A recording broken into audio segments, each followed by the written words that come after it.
Salut les amis. C'est Paolo. Bienvenue sur FastProg. Pour la mise en service de votre automatisme, cliquez sur le tuto en haut à droite de la vidéo. Nous allons maintenant voir ensemble le raccordement de vos photocellules DXR10BAP sur la ZLB24S.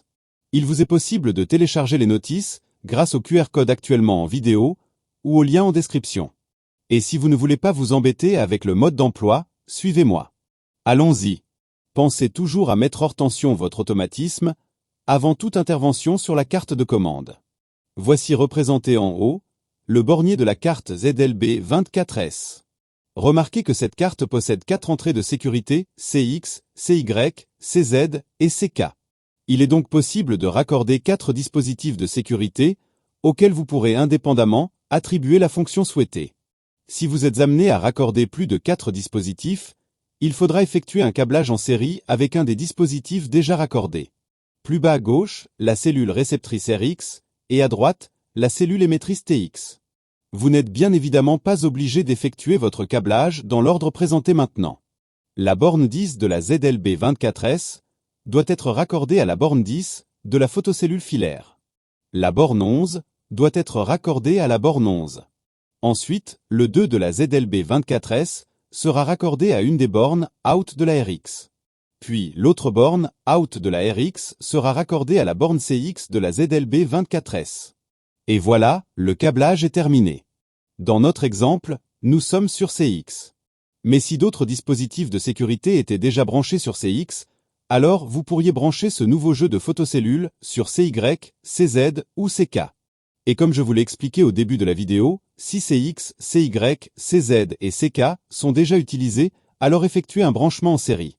Voici en haut à droite un lien pour le câblage en série des photocellules si besoin. Il nous reste plus qu'à activer l'entrée, sur laquelle vos photocellules sont raccordées. Pour cela, maintenez la touche entrée appuyée, jusqu'à voir apparaître configuration sur l'afficheur de la ZLB24S. Puis, appuyez une nouvelle fois sur entrée. Configuration moteur apparaît sur l'écran. Appuyez maintenant 2 fois sur la flèche de droite afin de trouver le menu « Sécurité filaire ». Appuyez une fois sur Entrée, Arrêt total apparaît. Appuyez sur la flèche de droite une fois pour trouver « Entrée CX ». Si vous continuez flèche de droite, vous trouverez les fonctions Entrée CY, CZ, puis CK. Choisissez l'entrée que vous souhaitez activer.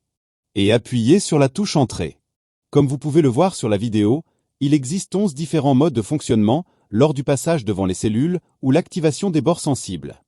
Sélectionnez à l'aide des flèches la fonction souhaitée. Et appuyez Entrée afin de valider votre choix.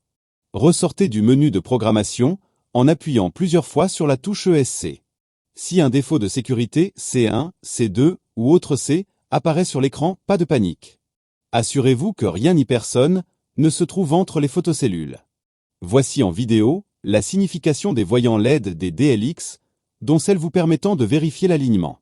Contrôlez la présence de tension entre les bornes 10 et 11, elle doit être d'environ 24 volts alternatifs, si ce n'est pas le cas, contrôlez les fusibles. Vérifiez à nouveau le bon câblage. Et en dernier recours, si après tous ces contrôles, le défaut persiste, alors le test ultime consistera à débrancher la photocellule RX, de décrocher la paire des piliers, de les apporter à proximité de la ZLB24S, de les espacer de 1 mètre l'une de l'autre, et de raccorder la photocellule avec des fils apparents uniquement. Cette technique vous permettra de déterminer si vos photocellules sont défaillantes ou pas. Avec tout ça, ça devrait le faire. Si cette vidéo vous a permis d'être plus rapide et efficace, continuons à travailler ensemble. N'oubliez pas le pouce ou le petit commentaire, et n'hésitez pas à vous abonner, afin de découvrir le monde facile de FastProg. De nouvelles vidéos sont fréquemment ajoutées à la chaîne. Pour la programmation de vos télécommandes, d'autres dispositifs de sécurité ou l'accès direct à la chaîne, cliquez sur le lien qui vous intéresse. Arrivederci. Alla prossima.